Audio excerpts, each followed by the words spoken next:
जब फिलिस्तीनियों के द्वारा वाचा का संदूक छीन लिया गया। वाचा का संदूक, आप ध्यान से सुन लीजिए कि वाचा का संदूक वास्तव में क्या होता था। वाचा का संदूक मतलब परमेश्वर की उपस्थिति। वाचा का संदूक मतलब परमेश्वर की उपस्थिति, और परमेश्वर ने अपनी उपस्थिति के लिए एक जो है एक बॉक्स बनाने के लिए बक्सा बनाने के बोला था, और बताया था कि ये इतने इतने हाथ का होना चाहिए, और सोना से या चांदी से इसे मढ़ाना, और इसके ऊपर में 2 स्वर्गदूतों को बैठाना जो अपने पंखों से इस वाचा के संदूक को क्या कर रखे, ढांप कर रखे, और इसको पकड़ने के लिए एक बड़ी लकड़ी को 2-4 लकड़ियों को डालना, ताकि जो है इस वाचा के संदूक उठाने वाले 4 लोग अर्थी के समान क्या कर सके, उसे उठा सके। और इस वाचा के संदूक में कुछ नहीं था। इस वाचा के संदूक में सीने पर्वत पर परमेश्वर के द्वारा मूसा को दी गई 10 आज्ञा का वो पत्थर था, और हारून की लाठी थी जिसमें से जो है डालियां फूट निकली थी, और मन्ना था स्वर्गीय भोजन जिसे जो है मरुभूमि पर परमेश्वर इस्राएलियों को खिलाया करता था। और ये इसके अंदर में 3 चीजें, बस वाचा के संदूक में 3 चीजें होती थी, और परमेश्वर ने कहा मैं इसी वाचा के संदूक में अपनी उपस्थिति को दिया करूंगा। और मूसा के द्वारा परमेश्वर ने जो मंदिर बनाया था, वो मंदिर 3 भागों में बांटा गया था। पहला आंगन, दूसरा पवित्र स्थान, और तीसरा महापवित्र स्थान। और ये महापवित्र स्थान में यही वाचा के संदूक को रखा जाता था, और महायाजक इस वाचा के संदूक में तभी जा सकते थे जब वो पूरी तरह से शुद्ध होते थे। हालेलुया। और परमेश्वर के वाचा का संदूक का होना, इजरायली परमेश्वर की उपस्थिति को मानते थे। ध्यान से सुन लीजिए। और इस वाचा के संदूक को जब फिलिस्तीनियों के द्वारा छीन लिया गया, जब लूट लिया गया, तब मेरे प्रिय उस समय उस इजरायली जाति में मातम सा छा गया कि हमारे मध्य से परमेश्वर की उपस्थिति चली गई, हमारे मध्य से परमेश्वर की आशीष से चली गई। जो चीज हम परमेश्वर से प्राप्त कर रहे थे वो नहीं हो पाएगा। हमारे ओर से परमेश्वर लड़ा करता था, अब कौन लड़ेगा? उस समय परमेश्वर की उपस्थिति का बड़ा ही गहरा महत्व होता था मेरे प्रियो। लेकिन परमेश्वर ने जो नियम बनाया था उस हिसाब से हर कोई जाकर फिलिस्तीनियों से वाचा के संदूक को नहीं ला सकते थे। ध्यान से सुन लीजिए।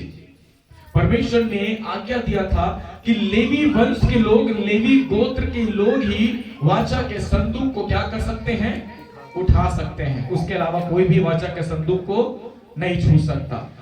तो कौन जाकर वाचा के संदूक को लेकर आता? क्योंकि लेवी लोग तो युद्ध करने वाले नहीं थे, वो तो युद्ध कौशल नहीं थे, वो तो परमेश्वर के मंदिर में परमेश्वर की सेवा करने के लिए नियुक्त किए गए थे, है ना।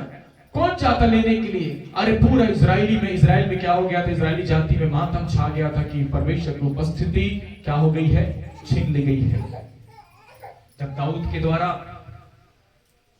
फिलिस्तीनियों को हराकर जब वाचा के संदूक को पुनः जब लेकर आ रहे थे, याद रखें बैलगाड़ी बनाया गया था और उसमें वाचा के संदूक को रखा गया था। परमेश्वर ने क्या कहा था कि सिर्फ लेवी लोग ही वाचा के संदूक को छू सकते हैं, अर्थात कोई नहीं छू सकते। और उस समय बड़े ही नाच गान के साथ दाऊद जो है वाचा के संदूक को दाऊदपुर लेकर जब आ रहा था, अचानक से पत्थर से बैलगाड़ी के उसके पहिए में ठोकर लगी और वाचा का संदूक जो है गिरने लगा। और उसी समय उज्जा नाम का एक व्यक्ति था जो जाकर उसे क्या करने लगा, थाम लिया कि वाचा का संदूक भूमि पर ना गिरे। उज्जिया ने क्या गलत काम किया था? मान लीजिए आप कहीं पर ठोकर खाकर गिरते रहेंगे और कोई आकर आपको संभाल ले, तो क्या वो गलत किया कि आपके साथ अच्छा किया? उसने वो गिरने से बचाया। सही है गलत है? सही है गलत है?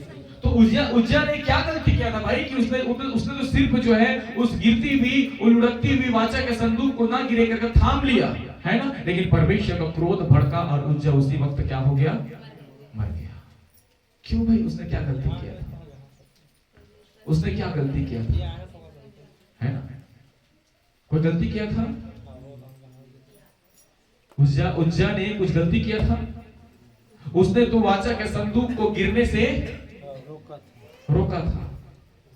सही बात है ना। तो उस व्यक्ति पर परमेश्वर का क्रोध क्यों भड़का?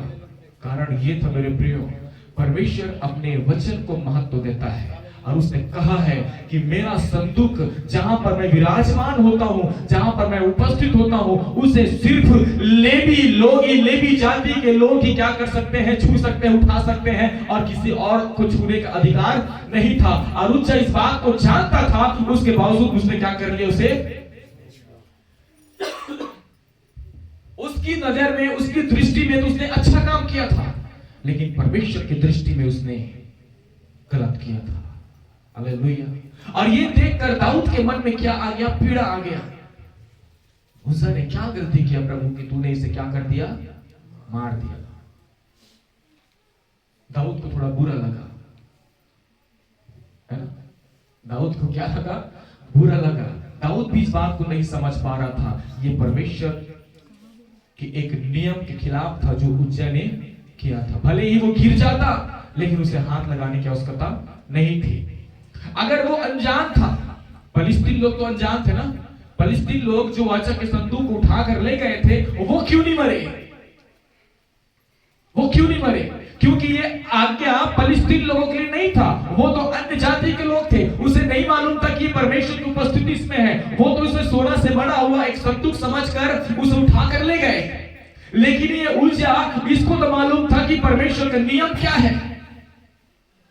उज्जा को मालूम था परमेश्वर का नियम क्या है, फलिस्तीनियों को नहीं मालूम था परमेश्वर का नियम क्या है, लेकिन उज्जा को मालूम था। तो फलिस्तीन लोगों को इसलिए पनिशमेंट नहीं मिला क्योंकि वो अनजान थे, और इनको इसलिए पनिशमेंट मिला क्योंकि ये जानबूझकर उस गलती को किया है। हालेलुया। आज मेरे प्रियो, चर्च में जो गड़बड़ी हो रहा है ना, सब जानते हैं वो जानबूझकर किया जा रहा है, ना कि अनजाने में। और इसके पीछे का भेद मैं इसलिए आपको नहीं बता रहा हूं क्योंकि ऐसा मैं खोल दूं भेद की बातों को, तो मैं जानता हूं कि बहुत लोगों को लज्जित होना पड़ सकता है। परमेश्वर का वचन हमको सिखाता है कि हमको क्या करना, ढांपने का काम करना, ना कि उजागर करने का काम करना। अगर उजागर करना होता तो शुरू से एक एक चीजों को उजागर में कर चुका होता। हालेलुया। यीशु मसीह ने भी तो ढांपने का काम किया ना, दोष लगा दिया गया यीशु मसीह पर।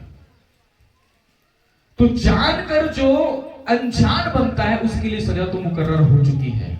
लिख लीजिए, जो जानकर अनजान बनने की कोशिश किए हैं उनके लिए सजा तो मुकर्रर है। सबने अपनी आंखों से इसी चर्च में आश्चर्य कर्मों को आपने देखा है, परमेश्वर की उपस्थिति को देखा है, पवित्र आत्मा के चलन को देखा है, लोगों को चंगाई छुटकारा पाने में देखा है। जितने लोग फिलाडेल्फिया प्रोफेटिक चर्च में विश्वास के साथ आए, परमेश्वर ने कभी किसी को निराश नहीं किया। हर लोग यहाँ से आशीष पाकर ही गए हैं, हर लोग यहाँ से चंगाई पाकर गए हैं, हर लोग यहाँ से छुटकारा पाकर गए हैं। आपने क्या उन आश्चर्य कर्म और उन परमेश्वर की उपस्थिति को नहीं देखा?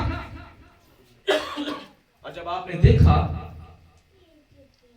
और देखने के बाद भी कि परमेश्वर की उपस्थिति यहां पाई जाती, इसी चर्च में आपने क्या कर दिया, उंगली उठा दिया। सजा तो मुकर्रर है, सजा तो तय हो चुका है। Hallelujah, hallelujah, hallelujah. और आपको ये लगता है कि हमारी इस प्रकार से बात कह देने से उसकी कलीसिया टूट जाएगी। तभी सुनीता ने क्या बोली मालूम है आपको? कलीसिया को परमेश्वर बनाता है, कोई मनुष्य नहीं बनाता। हालेलुया। और जो परमेश्वर के काम में बाधा डालता है ना, अब बाइबल के इतिहास पढ़ लीजिए, जिन्होंने परमेश्वर के कामों में बाधा उत्पन्न किया है उनकी दशा क्या हो गया है। आपको क्या लगता है? इस प्रकार से मैं जो है चिकनी चुपड़ी बातें बोलकर लोगों को अपने तरफ करके भटका के ऐसे कर्म कर देंगे, वैसे कर देंगे, आप इससे क्या संतुष्ट होंगे? अरे कोई नहीं, परमेश्वर न्याय करने वाला है। जिस दिन वो भुड़केगा उस दिन तुम्हारी जबान नहीं, उस दिन तुम्हारे खिलाफ जबान उठेगी। हालेलुया। परमेश्वर कहता है शांत रहो, शांत रहो। हालेलुया। आपको क्या लगता है कि हम अपनी सफाई में कुछ नहीं बोल सकते? अपनी सफाई में कुछ नहीं बोल सकते, लेकिन बोलकर परमेश्वर से उस अधिकार को नहीं छीन सकते। अगर आप सही तरीके से प्रभु में चल रहे हैं तो ये काम परमेश्वर का है, परमेश्वर को ही करके दीजिए। Hallelujah, hallelujah, hallelujah, hallelujah. एक और कैरेक्टर आता है। शुक्रवार के दिन शायद मैंने बताया था, शुक्रवार या कॉन्फ्रेंस प्रेयर में बताया, जिन जो कॉन्फ्रेंस प्रेयर में जुड़े थे उनको शायद मालूम होगा। नामान के विषय में है। सुने कि नहीं सुने हैं? नामान कौन था? नामान कौन था?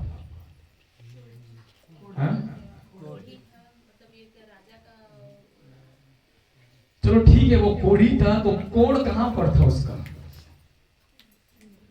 माथे पर था? पेट पर था? कहां पर था? है? नहीं, आप लोग सुपर बुक को देखकर मत कीजिए। वास्तव में नामान का जो कोढ़ पीठ में था। कहां था? पीठ में। वो खुद भी देख सकता था कि कोढ़ कितना बड़ा है, और वहां से वो शुरू हो चुका था। ऐसा नहीं कि पूरी तरह से कोढ़ हो चुका था, नहीं, कोढ़ उसको ग्रसित हो चुका था। धीरे धीरे कोढ़ की बीमारी क्या हो रहा था? फैलता जा रहा था, और यही नामान के लिए बहुत बड़ी चिंता की बात हो चुकी थी। उसे मालूम था कि ये मेरा कोढ़ एक दिन क्या होगा, लोगों के सामने नजर आ ही जाएगा। वो चिंतित इसलिए था, वो राजा का कर्मचारी था, शासकीय कर्मचारी था, लोगों में उसकी मान थी, प्रतिष्ठा था, लोग उसकी आदर करते थे, लोग उसके मान सम्मान करते थे। और उसे मालूम था नामान को, अगर मेरे कोढ़ एक दिन प्रकट होना शुरू हो जाए, मैं कब तक अपने वस्त्र में से इसे जो छिपा सकूंगा, मैं कब तक इसे ढांप कर रखूंगा। एक ना एक दिन ये जो है मेरे माथे तक पहुंचेगा, और लोग मुझ पर थू करेंगे, लोग मुझसे घृणा करेंगे, लोग मुझसे नफरत करेंगे। और रात दिन यही सोचा करता था मेरे प्रिय, और अपने उस कोढ़ को छिपा कर वो रखता था। एक समय ऐसा आया कि वो जब नहाने के लिए अपने वस्त्र निकाला, तभी एक छोटी सी बच्ची ने, जिसको बंदी बनाकर उसकी पत्नी की सेवा करने के लिए नियुक्त किया गया था, उस लड़की ने उसके शरीर के उस कोढ़ को, उस घाव को देख लिया, और जाके अपने मालकिन से उसने कहा, अगर मेरा स्वामी परमेश्वर के एक जन जिसका नाम एलिशा है, उसके पास जाए और जैसा निर्देश वो दे, जैसा वो करने के लिए बोले वैसा करे, तो निश्चित रूप से उसके शरीर का सारा कोढ़ क्या हो जाएगा। याद रखिए मेरे प्रियो, उस बच्ची के द्वारा परमेश्वर ने सिर्फ नामान के कोढ़ को दूर करने की बात नहीं कही थी, लेकिन नामान के मन में, उसके विचार में जो आने वाले जो समय का जो लज्जा था, जो अपमान था, और जो घृणित बातें थी, उन सब को दूर करने की बात परमेश्वर के द्वारा किया गया था। आप समझे इस चीज को, परमेश्वर के भेद की बातों को।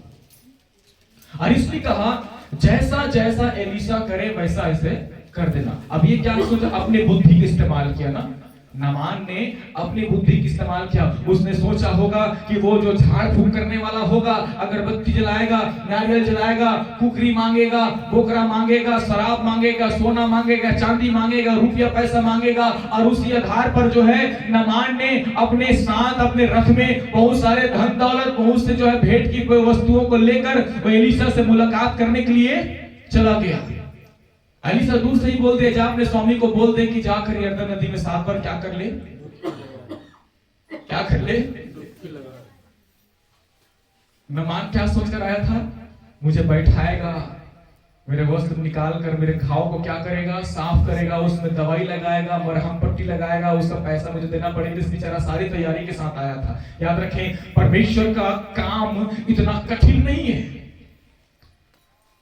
ऑपरेशन करने से क्या होता है? दर्द होता है। किडनी का प्रॉब्लम है, डॉक्टर के पास गए, डॉक्टर ने क्या किया? ऑपरेशन किया, किडनी को ठीक करने की कोशिश किया, लेकिन दर्द तो होगा ही ना। किडनी ठीक हो गया, लेकिन जहां पर चीरा लगाया वहां पर तो दर्द होगा। लेकिन परमेश्वर का काम करने का तरीका क्या मालूम है? ना दर्द, ना पीड़ा, बीमारी गायब है। किसके पास जाएंगे? किसके पास जाएंगे? हालेलुया। नामान के मन में तो यही था ना कि एलिशा क्या करेगा? मुझे बैठाएगा, मेरे इलाज करेगा, मेरे घाव में जो है घाव को साफ करेगा, उसमें मरहम पट्टी लगाएगा, और फिर से जो है मुझे कुछ दवाइयां देगा, एक हफ्ते बाद फिर मुझे बुलाएगा। उसके मन में शायद यही विचार था, और वो उससे मिला भी नहीं है। दूर से एलिशा क्या बोलता है? जा अपने सेवक के कहे, अपने दास, अपने जो है मालिक से कह देना कि यरदन नदी में क्या करे, 7 बार जाके। तो प्रतिष्ठित व्यक्ति था ना, है ना। मेरा अपमान, क्या एलिशा को मालूम नहीं मैं कौन हूं? मैं राजा का कर्मचारी हूं, मैं सेनापति हूं, ऊंचे पद वाला हूं, बड़े से जगहों पर विराजने वाला हूं, ऊंचे जगह पर विराजने वाला हूं। 4 लोग मेरे मान करते हैं, 4 लोग सम्मान करते हैं, 4 लोग मुझे नमस्ते करते हैं, 4 लोग मेरे पांव छूते हैं, 4 लोग मेरे घर के आसपास इर्द गिर्द घूमते रहते हैं, मुझसे मदद मांगने के लिए आते हैं। और एलिशा ने मुझे दूर से क्या बोल दिया, जा यरदन नदी में क्या करने, डुबकी लगा ले। अरे मेरे नगर में क्या नदी नाला नहीं है, मेरे नगर में क्या जो है तालाब नहीं है, मेरे नगर में क्या नहर नहीं है, क्या मुझे जो है अपने शरीर के इस जो है रोग के लिए मुझे यरदन नदी में ही डुबकी लगाना जरूरी है क्या? और वहां से निराश होकर वो जा रहा था, क्योंकि मान सम्मान ढूंढ रहा था ना भाई। देखेगा मैं बड़ा पोस्ट का, कई बार ऐसे होता है डॉक्टर के पास जाओ अपार्टमेंट लेना पड़ता है ना। कई लोग सोचते हैं अरे मैं तो बिजनेस में भैया मेरा नाम ही काफी, डॉक्टर को फोन लगा, हाँ फलाना डॉक्टर जी मैं आपका समय यहाँ दे रहा है ना। डॉक्टर भी थोड़ा चापलूसी वाला है भैया, बड़े आदमी है, गरीब का नंबर हटाकर अमीर का नंबर पहले डाल दिया था। वो काम परमेश्वर के राज्य में नहीं होता। परमेश्वर के राज्य में बड़ा और छोटा कोई मतलब भेदभाव नहीं, सब क्या है, एक समान है। चाहे वो नामान हो, चाहे राजा दाऊद ही क्यों ना हो, परमेश्वर ने जिसको प्राथमिकता दिया उसको ही परमेश्वर पहले प्राथमिकता देगा, चाहे वो छोटा हो चाहे बड़ा हो। हालेलुया। लेकिन यहाँ पर नामान एक मान सम्मान को लेकर आया था कि मुझे देखेगा, मेरे वस्त्र को देखेगा, मेरे चलने फिरने तरीका, मेरे हाइट को, मेरी सुंदरता को, मेरे जो है ऊंचे पोस्ट को, मेरी नौकरी को जब जानेगा, एलिशा मेरा आदर करेगा, मुझे अच्छे से बैठाएगा और सबसे पहले मेरी इलाज करेगा और वो उस हिसाब से जल्दी घर वापस आ जाऊंगा। उसके मन में शायद ये विचार रहा होगा। लेकिन एलिशा दूर से कहता है जा यरदन नदी में 7 बार डुबकी लगा ले। और इस बात से हो सकता है शायद उसको बुरा लगा होगा। यहां पर डुबकी लगाना मैंने इंपॉर्टेंट नहीं था, यहां पर परमेश्वर की बात को मानना इंपॉर्टेंट था। हालेलुया। और जैसे जैसे उसने बात को माना, जाकर जो है वो अपने निराश होकर जब घर जाने लगा था, लौटने लगा था, तब जो है नामान के सेवकों ने कहा, हे प्रभु, हे स्वामी, हम इतने दूर से आए हैं और अगर परमेश्वर के दास ने अगर ऐसी आज्ञा आपको दी है तो हो ना हो इसके पीछे कुछ ना कुछ उद्देश्य होगा ही होगा। और एक बार नहा लेने से क्या होता है, उसने आपको पहाड़ तोड़ने के लिए तो नहीं बोला, उसने आपको बकरी बलिदान करने के लिए तो नहीं बोला, उसने आपको जो है ऊंचे पहाड़ों पर चढ़ने के लिए तो नहीं बोला, उसने सिर्फ साधारण से सिंपल से बात कही कि यरदन नदी में 7 बार जाकर डुबकी लगा ले। नामान को भी लगा कर लेना चाहिए, लेकिन पूर्ण विश्वास के साथ नहीं, है ना। वो निराश था, मेरा अपमान हुआ है भाई, मैं तो सोचा था अच्छे से मेरा इलाज होगा, लेकिन कहां गंदे पानी में, कीचड़ में मुझे उतर कर क्या करना पड़ेगा, डूबना पड़ेगा। मेरे सैनिकों के सामने मुझे अपने जो है वस्त्र निकालना पड़ेगा, क्योंकि सैनिकों को भी नहीं मालूम था कि नामान यहाँ पर क्यों आया है।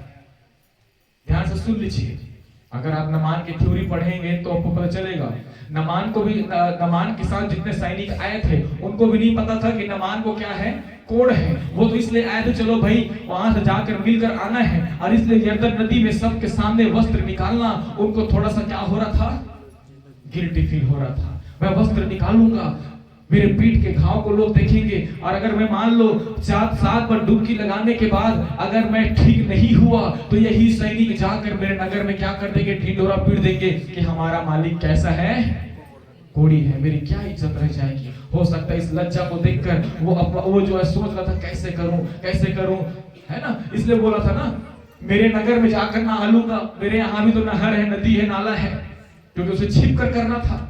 कई बार हम अपनी गलती और अपराध की क्षमा को छिप कर मांगना चाहते हैं, खोल कर नहीं, छिप कर। और किसके सामने जाकर मानेंगे मालूम है, जो हमारे अच्छा घनिष्ठ है। मेरे साथ विजय जाता है, इसलिए विजय के सामने मांगूंगा, विजय मैं इसने गलती करे, जहाँ बतावे कोई लगे, लेकिन अच्छा है ना। गोपी और राजेश रहते हैं, राजेश गोपी के पास जाकर बोलेगा अगर मैं इसने गलती करे, झन बता दे। वो कहा ठीक है ना, दोनों के बीच में कमिटमेंट हो रहा है, क्षमा नहीं हो रहा है। ध्यान से सुन लीजिए, सोनू और कंचन साथ में रहते हैं।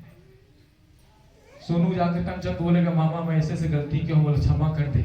लेकिन ये क्षमा कब तक रहेगा मालूम है आपको, जब तक इनके बीच में संबंध अच्छे हैं। सही बात है। किसी दिन गोपी ने कह दिया चल राजेश बिरयानी खिला दे, राजेश ने बोल दिया तो कर पैसा नहीं, क्या हो सकता है भाई, कुछ भी तो हो सकता है, मुंह से निकल जाए, और इसके बाद से हो सकता है उसे बुरा लग जाए, और उसके बाद फिर गोपी जो है सारा जगह में, पता है चाचा राजेश ने कर दिया, बोलो खुद बताएंगे, होता है कि नहीं होता है। खुदा न खास्ता अगर सोनू और कंचन के बीच में किसी बात को लेकर विवाद हो जाए, कंचन मेरे पास फोन करेगा, सोनू इसने से गलती कर रही से पास्टर जी थोड़ा संभाल के रही है। और सोनू भी बात बोलेगा, वो कंचन है कल ये बोला तेरे से पास्टर जी वो मोर से चिढ़ थे, वो बोला देख ही नहीं सके। बात ये होगी ना, उस समय भी आपने अपराध नहीं मानोगे, लेकिन परमेश्वर कहता है गला खोल और सबके सामने अपनी गलती मान, इसलिए क्योंकि आपके पाप को सब जाने और सबके सामने आपके अपराध क्षमा हो। लेकिन हम जिस पर भरोसा करते हैं ना, उन्हीं पर जाकर अपने अपराध को हम लोग प्रकट करते हैं। और परमेश्वर चाहता था कि नामान की ये शुद्धता है, नामान की गलती उसके पूरे लोग जाने, उसकी शुद्धता को पूरे लोग जाने, इसलिए परमेश्वर ने पहले से एलीशा से कह दिया कि नामान को कह देना कि यरदन नदी में जा करती है उनके साथ पर क्या कर ले, डुबकी लगा ले। जब नामान यरदन नदी में ऐसे जाके नहीं कूद गया होगा, क्योंकि उसको उसी वस्त्र को पहनकर फिर कहा जाना था, वापस आना था, है ना। अब थोड़ा सोच कर विचार कर देखिए, नामान को थोड़ा ना मालूम था कि एलीशा मुझे जो है पानी में नहाने के लिए बोलेगा, मालूम था क्या? वो तो उसको यहाँ एलीशा के पास आने के बाद पता चला। अगर उसको नामान को पता होता कि वहां जाने के बाद जो है एलीशा मुझे नदी में जो है नहाने के लिए बोलेंगे, तो हो सकता है वो पहले से विचार बना क्या करे, नहाना है मतलब कपड़े को निकालना पड़ेगा, कपड़े को निकालूंगा तो मेरे सैनिक लोग क्या करेंगे, मेरे सारे कोड़ को देख लेंगे, तो अपने साथ एक्स्ट्रा कपड़ा लेकर आता और वो उसी कपड़े में जाकर नदी में नहाता। सही बात है ना। लेकिन उसको ऑन द स्पॉट वहीं पर बताया गया कि यरदन नदी में क्या करना है।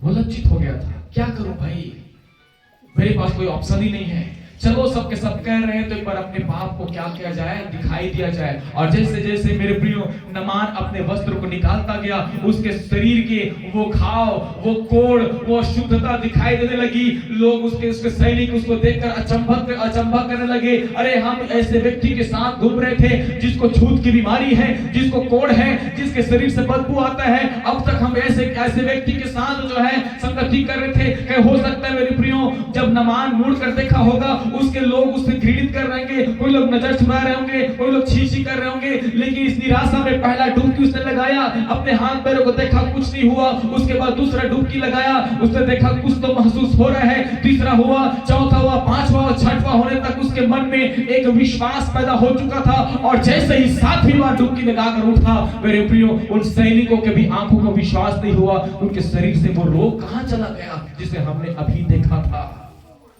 हालेलुया। कहां गया वो रोग जो अभी हमने देखा था। परमेश्वर भी यही काम तो करना चाहता है आपके सामने में। अगर सबके सामने मानते हैं तो सबके सामने परमेश्वर आपको महिमा में खड़ा कर देगा। Hallelujah, hallelujah, hallelujah. उसने सबके सामने अपने पाप को क्या किया, प्रकट कर दिया, अपने उस अशुद्धता को प्रकट किया और परमेश्वर ने उसे चंगा कर दिया मेरे प्रियो। लेकिन उसका एक सेवक था, क्या नाम था मालूम उसको? नामान के सेवक का नाम नहीं, नामान बोलता हूं, सॉरी, एलीशा के सेवक का नाम क्या था? पढ़े कि नहीं पढ़े? एलीशा के विषय में कहा, कौन से पुस्तक में लिखा है?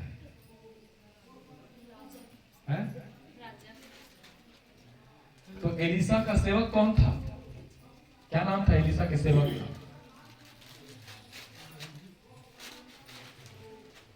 अभी मत ढूंढो, घर में जाकर ढूंढ लेना, मैं बता दूंगा क्या नाम था।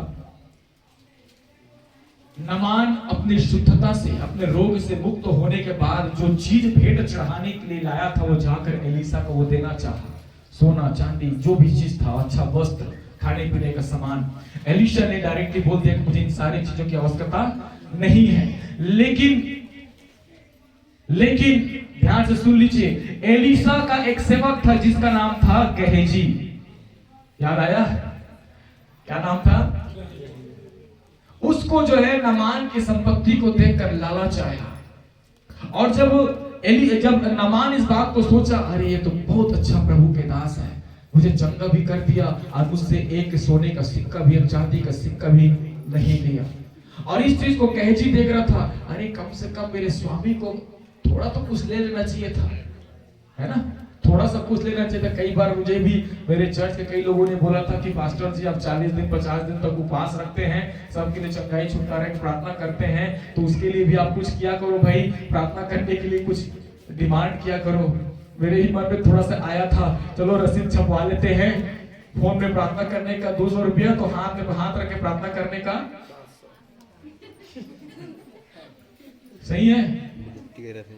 अभी तो साल भर को पास चल रहा है, सोचो परमेश्वर कितना इस्तेमाल करेगा, है ना। तो थोड़ा सा अमाउंट बढ़ा दिया जाए, घर आके प्रार्थना करने का 2000, चर्च में प्रार्थना कराने का 500 रुपया, और पास्टर से हाथ रख के प्रार्थना करने का 1000 रुपया। ठीक रहेगा। तो बदनाम तो वैसे भी हो चुके हैं भैया, बदनाम तो वैसे भी हो चुके हैं। पास्टर हर सदस्यता वाला पैसा मांगते पहले खाते, तो अपना सब चीज आ गए थे, मतलब फोकट ना है, सब आसमान से गिरे। बदनाम तो वैसे ही हो गए हैं, तो क्यों ना जो है थोड़ा सा और उसमें मसाला डाल दिया जाए ताकि स्वाद और बढ़ जाए, है ना। गेहजी के मन में यही बात आया और उसने कहा, जब एलिसा नामान वहां से जब चला गया, तब जो है उसका जो गेहजी एलिसा का जो सेवक था, उसने कहा स्वामी थोड़ा सा रुको, मैं 2 मिनट में आता हूं। और दौड़ते दौड़ते दौड़ते दौड़ते कहां चला गया, दौड़ते दौड़ते चर्च से निकला है, अभी जस्ट जो है क्या बोलते हैं उसको, नामान अभी जस्ट चर्च से निकला है, और सोनू दौड़ते दौड़ते दौड़ते दौड़ते चला गया रवेली मोड़ में, मुलाकात कर लिया। रुक रुक रुक रुक रुक, अब नामान बोल रहे तो पास्टर अरुण के चलाए हो ना हो, कुछ आए तो कुछ काम हो, हाँ भैया बता तो रहे उस समय में, हाँ वही चला है मोर स्वामी, हाँ दत्ता कर पैसा मंगाई से। हुआ था ऐसा, हुआ था। गेहजी दौड़ कर चला गया किसके पास, नामान के पास, और वो जाकर कहने लगा कि हमें कुछ दे दे। और नामान ने इसलिए उसे दे दिया, हो सकता है एलिसा ने भेजा होगा। सही बात है ना। दोस्त किस पर लगा, दोस्त किस पर लगा, दोस्त किस पर लगा। क्या एलिसा ने कहा था जाकर ले आ, लालच करने वाला तो कोई और था ना। क्या एलिसा ने कहा था, क्या एलिसा ने कहा था अरे गेहजी सबके सामने कैसे ले वो, आपका जब मन देखा थे, एक काम कर जैसे निकली ना रबेली मोड़ पर जाके पकड़ ले भी, और जितना कुछ ले आधा लेके आ जाए चुपके से वो घर में रख दे भी। क्या ऐसा एलिसा ने कहा था? नहीं, जो सामान वो नामान से लेकर आया था उसे एलिसा के पास नहीं, परंतु उसे अपने घर में छिपा कर रखा था। हालेलुया। और परमेश्वर के दास से कोई बात छिपा नहीं, और उसने कहा गेहजी ये तूने क्या किया, ऐसा अधर्म करके तुमने परमेश्वर के विरुद्ध में पाप किया है, तो याद रख नामान का कोड़ सदा काल के लिए तुझ पर और तेरे वंशज पर लगा रहेगा। हालेलुया। जो अपने अधर्मों को छिपा देता है, जो अपने अधर्मों को छोड़ देता है, और जिसके अधर्मों को परमेश्वर क्षमा कर देता है, जिसके अधर्म को परमेश्वर गाड़ देता है, उस अधर्म को उजागर करने वाले पर मेरे प्रियो सारा अधर्म उन्हीं पर लग जाता है। इसलिए याद रखें, दोषारोपण बिल्कुल भी ना करें। जिसने अपनी गलती मान लिया, उसकी गलती को उजागर करके उस मानने वाले व्यक्ति की गलती को अपने ऊपर श्राप के रूप में आने ना दें, क्योंकि जो दोष लगाता है, बाइबल में यीशु मसीह ने साफ लिखा है, दोष ना लगाओ कि तुम पर भी दोष ना लगाया जाए। Hallelujah, hallelujah. यही हुआ है और ऐसा होता भी है। हम सही हैं, हमने जो सुना वही सही है, हमने जो देखा वही सही है, हमने जो महसूस किया वही सही है, लेकिन इन सब के पीछे कुछ तो और बात होगी जिसे भेद के रूप में परमेश्वर जानता है मेरे प्रियो। Hallelujah, hallelujah, hallelujah. और इसलिए परमेश्वर को काम करने दीजिए, परमेश्वर को काम करने दीजिए। वहां की सरपनाह इतनी भयानक थी कि इसमें जो युद्ध करना मुश्किल था। परमेश्वर ने क्या बोला था, क्या सजेशन दिया था कि तुम जो है तुम्हें कुछ करने की जरूरत नहीं, 7 बार क्या करना है, यरीहो नगर के चारों ओर क्या करना है, और क्या करना है, जयकार के साथ तुरही फूकना, यरीहो क्या हो जाएगा, नींव समेत धंस जाएगा, निस्तो नाबूद हो जाएगा। कुछ करना पड़ा था। जहां पर इतने हट्टे कट्टे, इतने सूरवीर जिस नगर में रहा करते थे, उनकी संख्याएं बहुत ज्यादा थी, उसको जो है सिर्फ परमेश्वर ने जय जयकार के ध्वनि के साथ तहस नहस कर दिया। और यहोशू कहता है कि ए नगर में जाओ और वहां जो है पता लगा के आओ कि वहां के लोग कैसे हैं। जाकर लोग देखने लगे, वहां के लोग निर्बल हैं, दुर्बल हैं, ऐसे लग रहा है भैया हवा के झोंका पड़ते साथ वो क्या हो जाएंगे, उड़ जाएंगे। यहोशू को यही संकेत देने लगे, यही सूचना देने लगे, अरे प्रभु, अरे स्वामी, ऐसी कुछ करने की जरूरत नहीं है, 10 लोग भी जाकर ये नगर को क्या कर सकते हैं, है ना? 10 लोग भी क्या कर सकते हैं, नगर को जीत सकते हैं। घमंड आ गया और ए नगर के लोगों ने इजराइलियों को ऐसा मार मारा, 3000 से आसपास या उससे भी ज्यादा, मेरे ख्याल से यहां पर लिखा होगा, पढ़ लेना, मुझे याद नहीं आ रहा है, 3 या 30,000 के आसपास सैनिकों को ए नगर के उन साधारण लोगों ने क्या कर दिया, मार डाला। ये सोचकर यहोशू जो है क्या हो गया, परेशान हो गया। यहोशू परेशान हो गया है सोचकर, अरे यरीहो इतना भयानक नगर था और उस नगर को सिर्फ जय जयकार की ध्वनि के साथ हमने निस्तो नाबूद कर दिया। और ए नगर जहां पर दुर्बल लोग रहा करते हैं, जहां पर लोगों की संख्या कम है, उन लोगों ने हमारे 30,000 सैनिकों को एक ही झटके में क्या कर दिया, मार दिया। ऐसे कैसे हो सकता है? और जाकर परमेश्वर के सामने घुटने टेके, अरे परमेश्वर, तूने तो कहा था कि मैं तेरे साथ चलूंगा, मैं तेरे साथ फिरूंगा, फिर साधारण लोग, ये ए नगर के लोग हमारे लोगों पर कैसे हावी हो गया? तब परमेश्वर ने उस समय बताया कि मेरे प्रियो, अर्पण की वस्तुओं के साथ छेड़खानी की गई है और वो छेड़खानी करने वाला तुम्हारे ही बीच में वास करता है, जिसके कारण से तुम पर यहोवा परमेश्वर का क्रोध भड़का है और तुम क्या हो गए, हार गए। तुम क्या हो गए, हार गए। और पता है, जब अकान का जब दोष सामने आया तो अकान के साथ उसके पूरे परिवार, उसकी सारी चीजें, उसके सारे पशु पक्षी को क्या कर दिया गया, आग में जलाकर भस्म कर दिया गया। मालूम है क्यों? क्योंकि अकान ने भस्म की जाने वाली वस्तु को अपने घर में रखकर अपने ऊपर भस्म होने का श्राप को ले लिया था। समझ आ रहा है ना? समझ आ रहा है कि नहीं आ रहा है? हो ना हो मेरे प्रियो, अगर कलीसिया में कुछ गड़बड़ी आई, या हो सकता है आपके परिवार में कुछ गड़बड़ी चल रहा है, हो सकता है इस गांव में गड़बड़ी चल रहा है, तो इसके पीछे वो लोगों का हाथ है जिन्होंने परमेश्वर की सेवा करने, उसकी उपस्थिति में ईमानदारी से चलने का तो निर्णय लिया, परंतु अपने कर्मों के द्वारा उन्होंने परमेश्वर को क्या कर दिया, क्रेडिट कर दिया। और इसलिए मैं हमेशा आपको इस बात को कहता हूं, आपने कॉन्फ्रेंस प्रेयर में हमेशा इस बात को सुना होगा, मेरा सबसे पहला प्रार्थना निवेदन यही रहता है, अपने व्यक्तिगत जीवन, अपने बुलाहट, अपने सेवकाई के लिए क्या करो, प्रार्थना करो। और प्रत्येक दिन अपने अपराध को, अपने गलती को, चाहे वो बोलने के द्वारा हो, सुनने के द्वारा हो, करने के द्वारा हो, किसी भी हो, सबसे पहले अपनी गलती को क्या करो, क्षमा मांगो।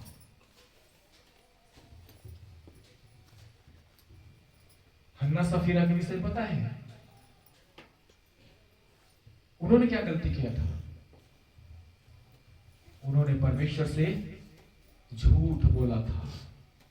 किससे? उसने कुछ जमीन बेची थी और उन्होंने वादा किया था कि जितना में वो जमीन बिकेगा उतना क्या करेंगे, परमेश्वर की सेवा के लिए सब कुछ। यही था, यही निर्णय था।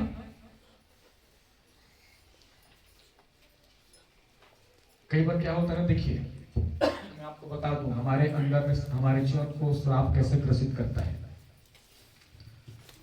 मान लीजिए इस कलीसिया में कोई ऐसी चीजें नहीं है, पहले तो कुछ भी नहीं था ना, साधारण डफली को लेकर हम लोग आराधना करते थे, उसके बाद ढोलक आया, ढोलक के बाद ट्रिपल लिए, ट्रिपल के बाद फिर हमने आर्गन लिया, आर्गन के बाद जो है उस आर्गन को फिर ये करके देकर जो है उसकी जगह हम लोग महंगा वाला आर्गन लिए, फिर पैड लिए, पैड के बाद मतलब साउंड सिस्टम, सारा चीज देखते देखते देखते देखते चर्च में वो सारी चीजें, हमारी जरूरत की चीजें आती गई, है ना। तो ये कैसे आशीषित हुआ, ध्यान से सुनिए। मान लो आपने परमेश्वर से कुछ कमिटमेंट किया, ठीक है, परमेश्वर ने कहा कि प्रभु अगर मेरी नौकरी लग जाए, मेरी नौकरी लग जाए, तुम अपना पहला सैलरी क्या करूंगा। परमेश्वर ने आपको छोटा मोटा नौकरी नहीं दिया, क्योंकि उसे अपनी चर्च की फिक्र है। उसे मालूम है, मान लो मैं अगर इसको 70,000 की नौकरी देता हूं तो एक ही बार में 70,000 आएगा और 70,000 से चर्च की बहुत सी चीजें क्या हो जाएगी, पूरी हो जाएगी। इसलिए परमेश्वर ने आपको नौकरी दिया। सही बात है। नौकरी लगने के बाद आपने 70,000 में से चोरी कर लिया, आपने परमेश्वर से सच बोला या झूठ? परमेश्वर से सच बोला कि झूठ? बोलिए, परमेश्वर से सच बोला कि झूठ? उसने अपना वफादारी दिखाया, आपने दिखाया, आपने दिखाया। तो जितना आपने छिपाया है ना, आपने कभी कभी भी इस चीज को आप गहराई से सोचना, जितना आपने परमेश्वर से छिपाया है, जिंदगी भर उतने की आपको हानि होता ही रहेगा। मैंने इस चीज को महसूस किया है। जितना आपने छिपाया है वो हर महीना उतने का नुकसान आपको होगा ही होगा। हन्ना और सफीरा ने भी यही कमिटमेंट किया था कि ये जमीन हम परमेश्वर के लिए बेचेंगे और इसमें जो भी पैसा लगेगा परमेश्वर की सेवकाई के लिए दे देंगे। और परमेश्वर ने उसमें आशीष दिया और उसकी जमीन जरूरत से ज्यादा कीमत में लोग खरीदने के लिए तैयार हो गए। इसको देखकर अरे बाप रे, इतना पैसा कैसे देवो, है ना। उनके मन में क्या आ गया, है ना। 5 लाख का जमीन 10 में बिक गया है तो कम से कम 2 लाख को तो छिपा देना चाहिए भैया। हमरो तो नान लोग लेकर है ना। और क्या कर दिया गया, छिपा दिया गया। और बाकी के पैसा लाकर पतरस के पास उसने क्या किया, जमा किया। पतरस ने कहा क्या इतने में ही बात हुई थी, क्या तेरी जमीन इतने में ही बिका है? हाँ हाँ, इतने में ही बिका है। तुम भूल गए परमेश्वर की सामर्थ उसके विषय में लिखा है, वो सब कुछ जानता है। तुम्हारे मन के विचार, तुम्हारे छल, तुम्हारे कपट, सब कुछ परमेश्वर जानता है। हालेलुया। परमेश्वर का क्रोध भड़का, क्या हुआ? सबसे पहले कौन मरा, हन्ना की सफीरा? कौन? हन्ना लड़का था कि लड़की थी? दोनों का नाम सेम है ना, हन्ना और सफीरा, दोनों का नाम स्त्रीलिंग लग रहे हैं। सफीरा भी नाम होता, सफीरा ऐसे आपको क्या लगता है? हन्ना पुरुष था, सफीरा स्त्री थी, ठीक है। लेकिन मेरी एक फ्रेंड थी जर्मनी की, उसका नाम भी हन्ना था, लेकिन वो लड़की थी, हन्ना था, ठीक है। और वो जर्मनी की थी, इसलिए उसका जो है उसके नाम का उच्चारण जोहाना होता था, ठीक है। योना का नाम हिंदी में योना है, लेकिन इंग्लिश में योहाना होता है ना। कई लोग जीजस बोलते हैं, कितने लोग जीजस बोलते हैं? जीजस होता है कि जीसस होता है? जीसस की जीसस? बोलिए, जीसस या जीजस? कितने लोग जीजस बोलते हैं? हाथ खड़े ईमानदारी से। जो जीजस बोलते हैं वो जीजस नहीं होता, जीसस सस होता है ना। अब उसकी स्पेलिंग में जाकर जीसस मत बोल देना, ठीक है। जीसस होता है, जीजस नहीं होता, जीसस होता है, ठीक है। और यीशु का ओरिजिनल नाम होता है, कोई बता सकता है ओरिजिनल नाम क्या है उसका? यीशु का, वो तो हिंदी नाम है ना यीशु का।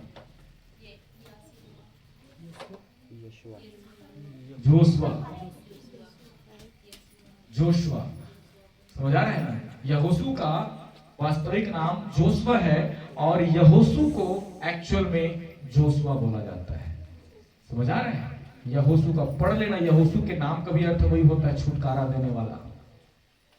और यीशु का नाम जोशुआ था अरामी भाषा में, जिस भाषा में जिस समय इजरायली बोला करते थे, अरामी भाषा, उस भाषा में है ना, हिब्रू भाषा में जोशुआ को, यीशु को जोशुआ बोला जाता था, जोशुआ नहीं जोशुआ, ठीक है। और उसी प्रकार से हन्ना एक पुरुष था और सफीरा की स्त्री थी। मुझे भी कंफ्यूजन है, वीडियो बन रहा है भाई, कृपया करके जो है आप पढ़ लेना, फिर बता देना, कमेंट्स में मत करना या काट देना। यहाँ पर मैं भी थोड़ा कंफ्यूजन में, मुझे ही पढ़ना पड़ेगा कि हन्ना पुरुष था कि स्त्री थी या सफीरा पुरुष था, इसलिए मुझे अभी उतना कंफ्यूजन नहीं, क्योंकि दोनों का नाम तो एक ही समान लग रहा है ना, है ना। लेकिन जो भी था दोनों पति पत्नी थे, इसमें से कौन पति था कौन पत्नी थी मुझे नहीं मालूम, लेकिन दोनों ने परमेश्वर से छिपाया और परमेश्वर का क्रोध उन पर भड़का और वो क्या हो गए, ऑन द स्पॉट वहीं पर मर गए। परमेश्वर को ठगना या परमेश्वर से झूठ बोलना या परमेश्वर से अपनी गलती छिपा कर दोष लगाने वाले, इसलिए मैंने कहा आपकी सजा मुकर्रर हो चुकी है। Hallelujah, hallelujah. बाइबल में लिखा है कि परमेश्वर के देह के विरुद्ध में पाप नहीं करना है, और कलीसिया परमेश्वर के देह है, और इस देह के विरुद्ध में आपने पाप किया। इस देह को तोड़ने का, इस देह को अलग करने का, इस देह को चोटिल करने का, इस देह को जख्मी करने का जिन्होंने प्रयत्न किया उनका सजा मुकर्रर है। आइए अपने स्थान में हम खड़े हो जाएं, सभी अपने स्थान में खड़े हो जाएं। अपनी गलती मानना है। दो का ग्रुप बना लीजिए आप, ऐसे आमने सामने चेहरे करके आप लोग खड़े हो जाइए, आमने सामने चेहरा करके।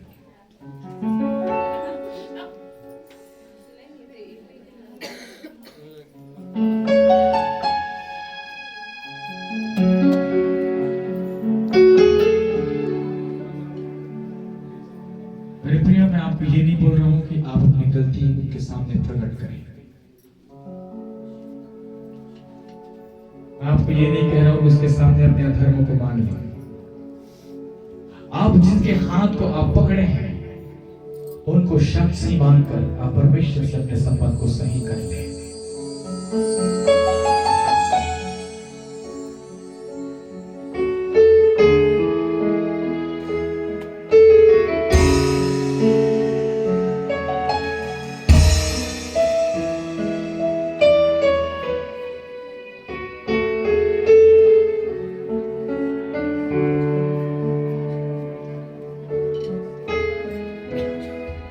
परमेश्वर आपके जीवन की सारी बातों, गलत बातों को, आपके जीवन की सारी परिस्थितियों को, अच्छों को दूर करने वाला है।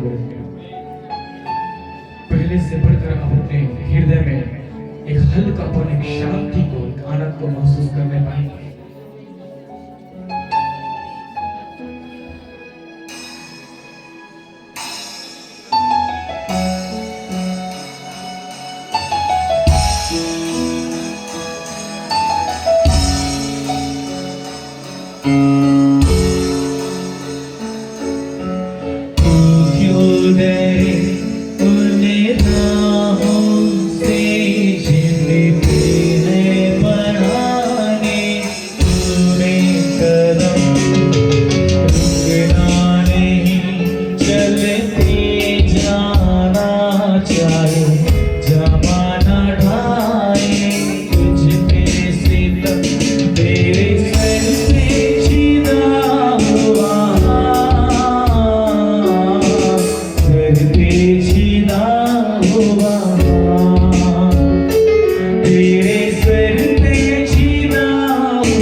तेरे आंसुओं सा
प्रभु हमारे काम हमारी बुराइयां आपसे छिपी गई है।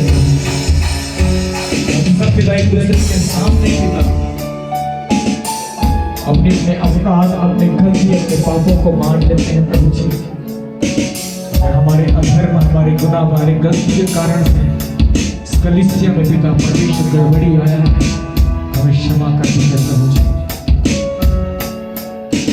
हमारी बुरी चलन की वजह से पिता परमेश्वर आज हम ठट में उड़ाए जाते हैं, मसीहत का नाम खराब हुआ है, हमें क्षमा कर दीजिए प्रभु जी।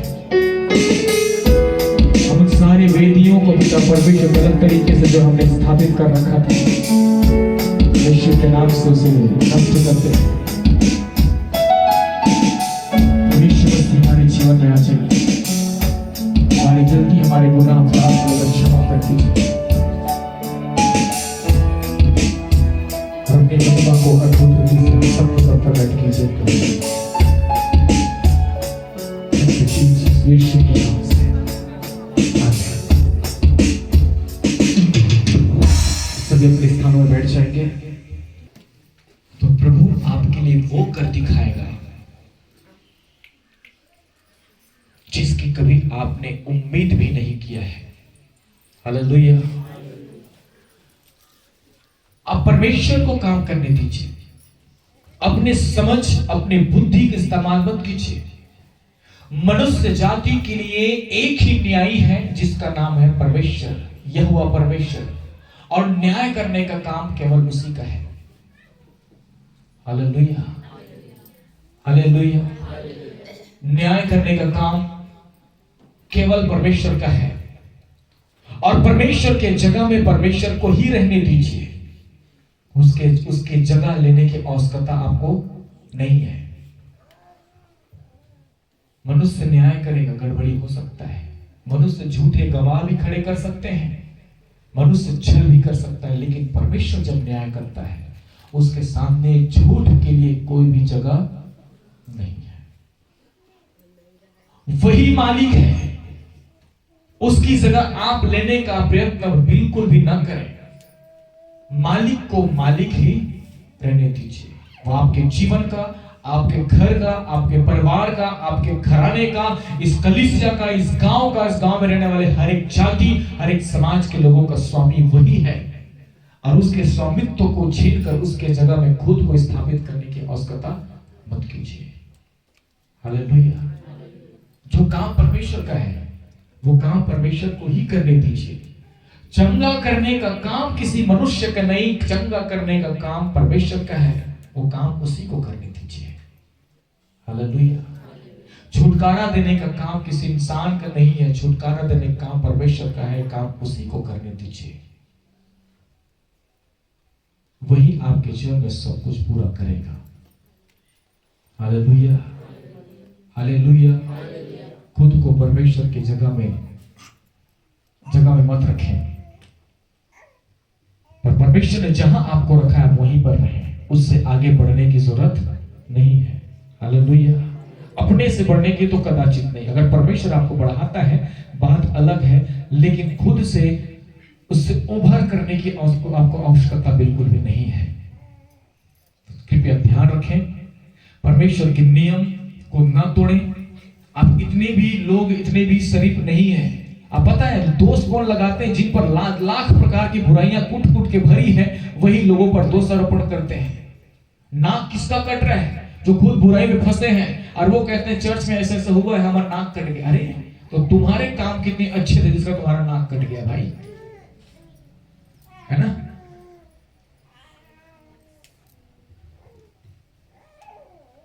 गली में मोहल्ले में पी के जब हम लोग हुल्लड़ मचाते हैं तब नाक नहीं कटता कलीसिया का। गलत तरीके से प्रभु के ब्यारी में सम्मिलित होना, क्या कलीसिया का नाक नहीं कट रहा है? जो बोल रहे हैं मसीह मानते हैं, मसीह मानते हैं, मसीह मानते हैं, घर में शराब बनाकर लोगों को पिला रहे हैं, उससे क्या जो परमेश्वर का नाक नहीं कट रहा है? मसीहत का नाम खराब नहीं हो रहा है?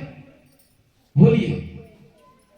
जो पवित्र आत्मा से भरे होने की जो दावा करते हैं, वो अपने मुंह से छल कपट की बातें, चारी चुगली की बातें करते हैं, तो क्या इससे परमेश्वर का हृदय खेदित नहीं होता?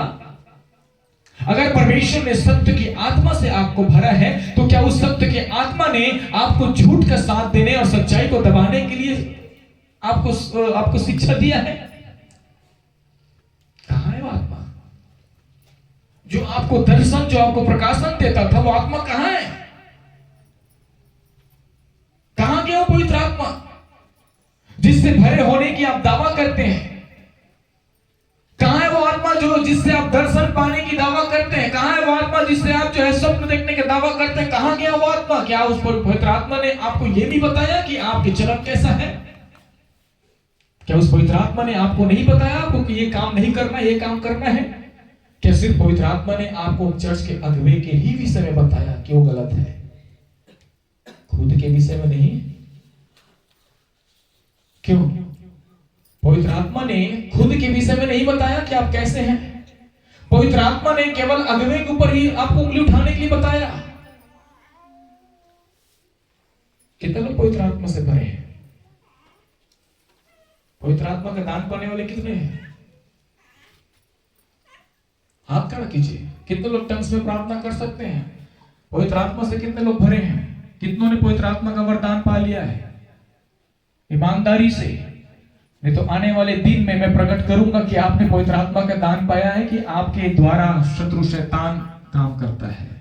और इस चीज का संकेत मुझे परमेश्वर ने दे दिया। शायद जो शुक्रवार के दिन आए थे उनको मालूम होगा कि परमेश्वर ने एक बात कही है, और वो ये है कि थम जा, अभी रुक जा, सिर्फ मेरे आदेश का इंतजार कर। मुझे सिर्फ परमेश्वर से आदेश पाने की देरी है। कौन व्यक्ति किस आत्मा से भरा हुआ है, वो इसी स्थान पर प्रकट करूंगा। Hallelujah, hallelujah. हो सकता है शायद परमेश्वर इसीलिए पूरे साल भर का प्रार्थना, उपवास प्रार्थना रखने के लिए बोला हो। और आने वाले दिन में जो आश्चर्य कर्म इस स्थान पर होने वाला है, मेरे प्रिय, अपने आंख से कभी इसको देखा भी नहीं होगा।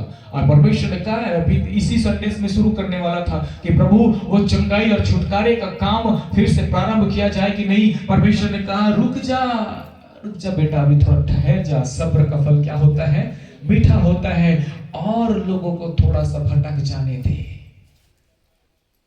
पूरी तरह से साफ हो जाने दे, और प्यूरिफाई हो जाने दे, और थोड़ा मिनरल्स बन जाने दे। उसके बाद मैं अपनी पूर्ण पवित्रता के साथ इस चर्च में उपस्थिति को दूंगा। हालेलुया। तो कितने लोग पवित्र आत्मा से भरे हैं?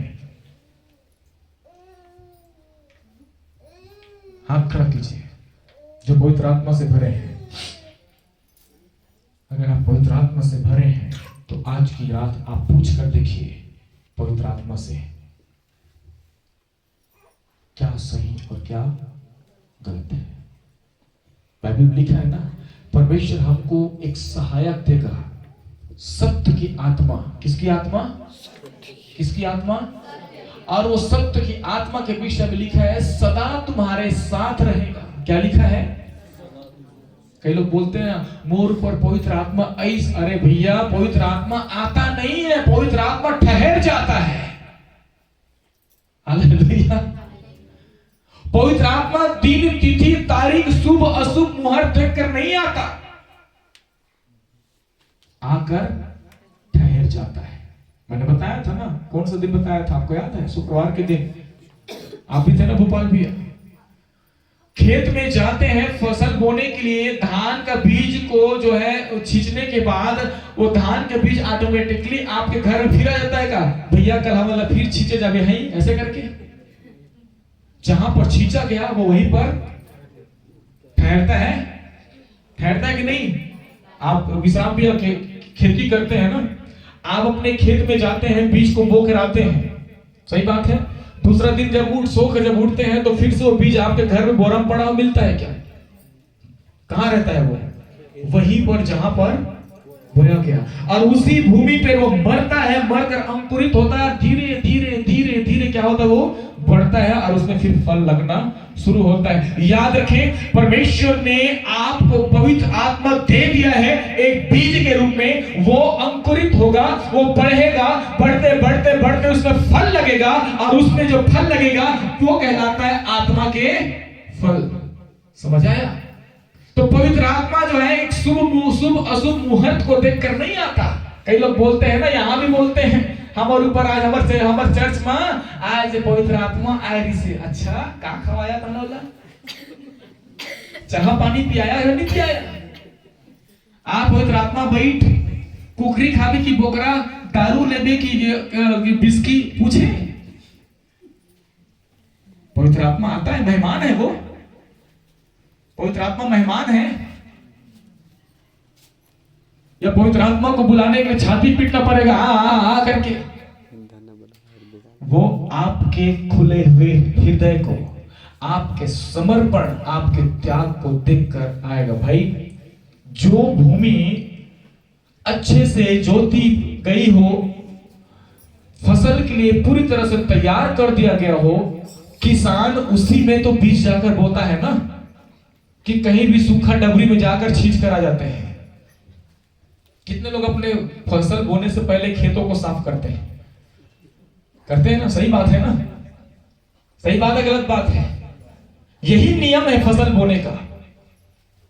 फसल बोने से पहले खेतों को साफ किया जाता है, मिट्टी को क्या किया जाता है? क्या बोलना चाहिए?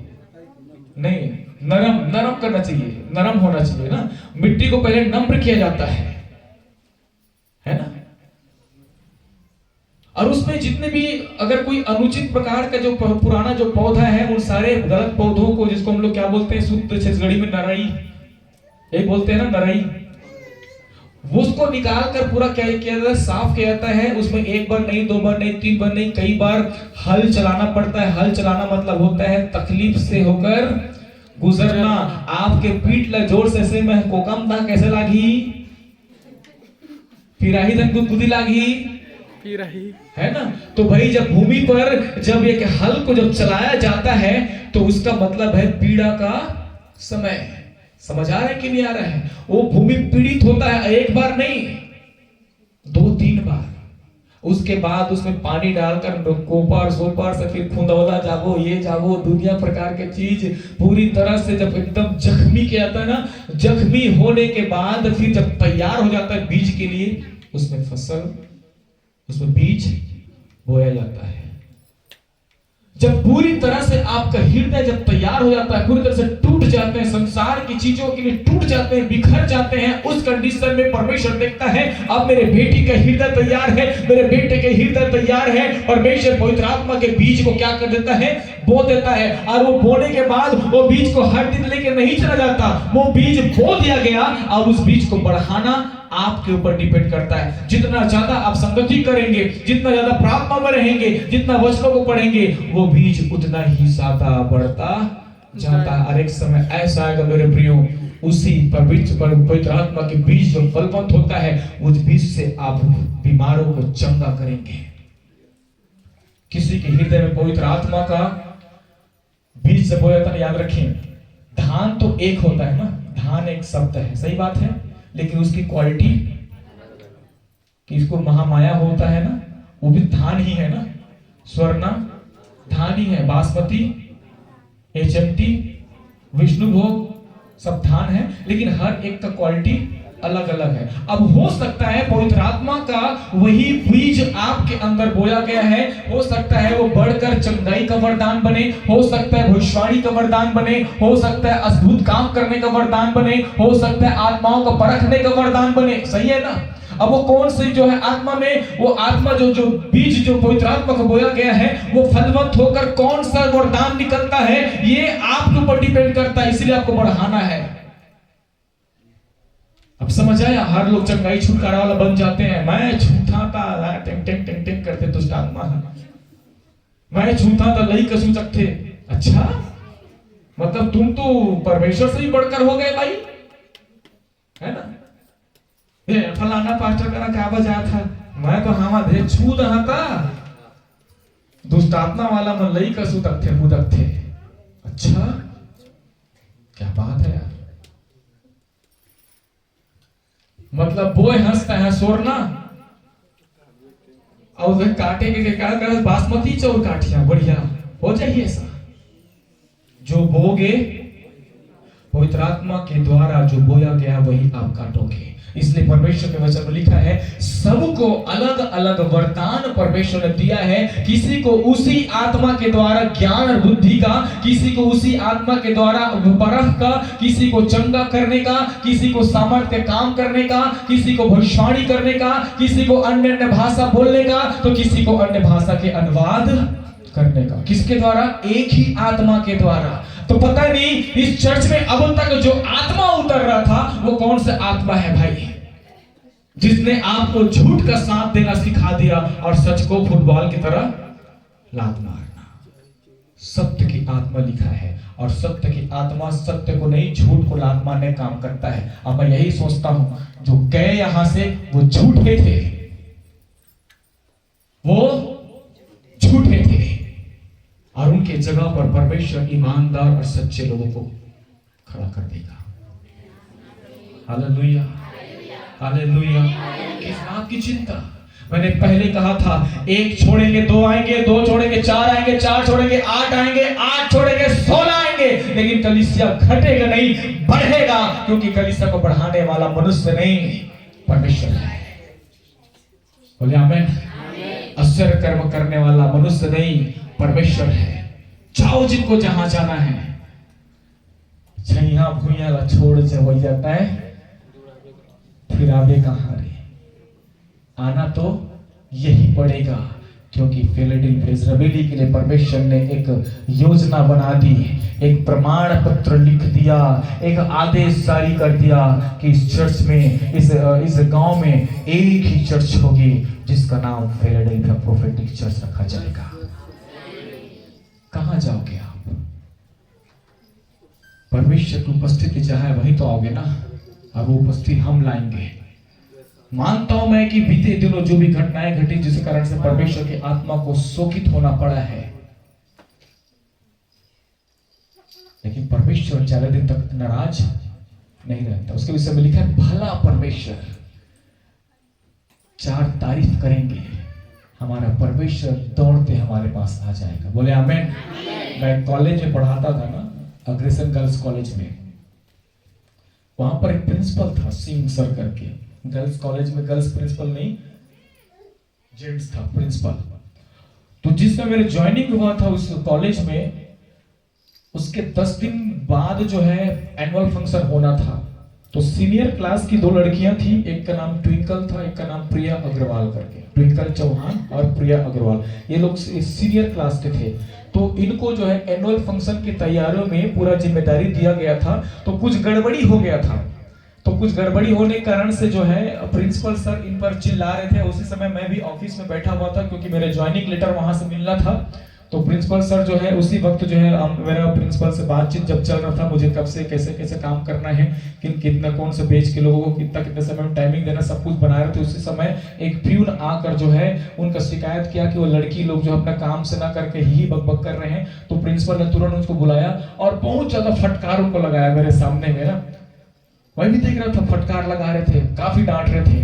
वो लड़की लोग 2 लोग गए, आए मुस्कुराकर बोले सर जो भी बोलिए सर, लेकिन जब आप डांटते हैं तो बड़ा स्मार्ट दिखते हैं। अब ये सुनकर प्रिंसिपल ठीक है बेटा अच्छे से काम क्या करो, है ना, कोई भी गड़बड़ी नहीं होना चाहिए। मतलब जब तारीफ सुनने मिलता है ना तो ऑटोमेटिक क्या हो जाते हैं, गदगद हो जाता है, गुस्सा शांत हो जाता है। अगर परमेश्वर की महिमा को वर्णन करना शुरू कर दिया जाए, परमेश्वर फिर से अपनी उपस्थिति को देगा। हालेलुया। लेकिन जहां पर परमेश्वर के नाम खराब किया जाए वहां परमेश्वर अपनी उपस्थिति नहीं देगा मेरे प्रिय। इसलिए मैं आपसे हमेशा कहता हूं परमेश्वर को महिमा दीजिए, महिमा दीजिए, महिमा दीजिए। सब बातों में केवल और केवल परमेश्वर के नाम को ऊंचा कीजिए। परमेश्वर अपनी उपस्थिति से आपको भरते जाएगा और कभी भी बुराई में आप नहीं पड़ेंगे। Hallelujah, hallelujah, hallelujah.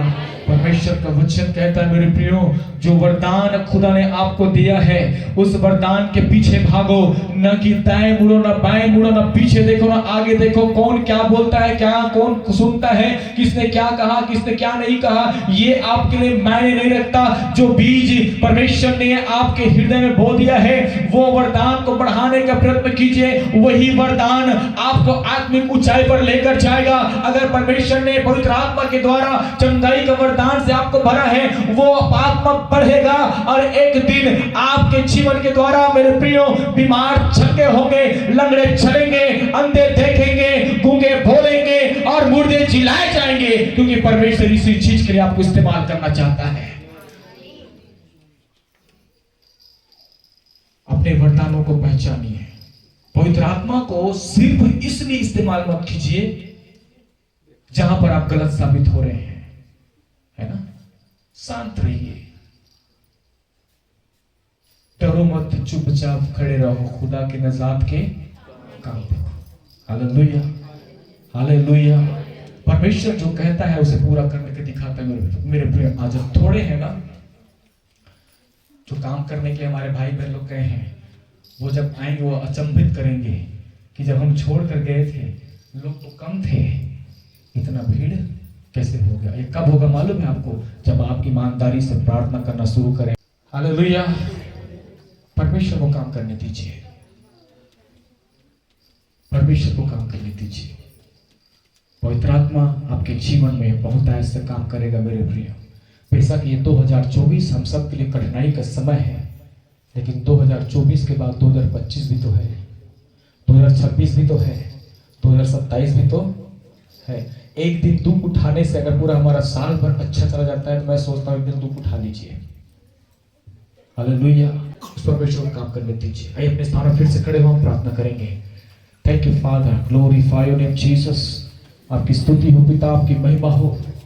एक बार फिर से पिता परमेश्वर सुंदर संगति के लिए आपका धन्यवाद करते हैं। आपको शुक्रगुजार है, आपने हम सबको अपनी उपस्थिति से भरा है मेरे प्रभु। एक नया बल, नई ताजगी दिया है, एक नई आशा, नई उम्मीद आपने हमारे हृदय में जगाया है। और पिता परमेश्वर जो बीज, आशा की बीज जो आज आपने हमारे हृदय में बोया है प्रभु जी, हम विश्वास करते हैं आने वाले कुछ ही महीनों में पिता परमेश्वर ये बीज फलवंत होगा प्रभु जी, और हम फिर से इस कलीसिया को हरा भरा देखने पाएंगे पिता। अभी पतझड़ का समय है, अभी पिता परमेश्वर सूखापन का समय है, लेकिन पिता आत्मा की बारिश होगी, आत्मा की बारिश होगी पिता परमेश्वर। वचनों का बाढ़ आएगा और पिता फिर से प्रभु फिलाडेल्फिया प्रोफेटिक चर्च हरी भरी हो जाएगी प्रभु जी। फिर इसमें फल लगेगा प्रभु, और इस बार जो फल लगेगा पिता वो मीठा तरोताजा होगा प्रभु जी।